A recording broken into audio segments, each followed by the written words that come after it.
5 penyebab penyakit MAC. Pertama, infeksi bakteri H. pylori.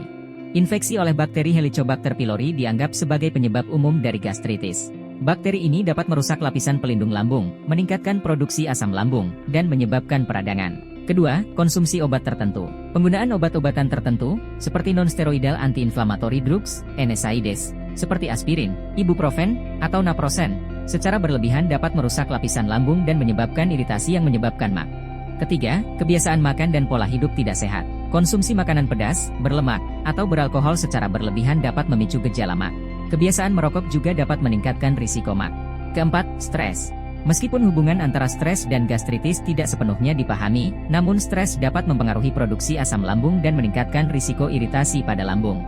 Kelima, faktor genetik dan keturunan. Beberapa individu mungkin memiliki kecenderungan genetik terhadap gastritis atau kelainan pada sistem pencernaan yang meningkatkan risiko mereka terkena penyakit ini.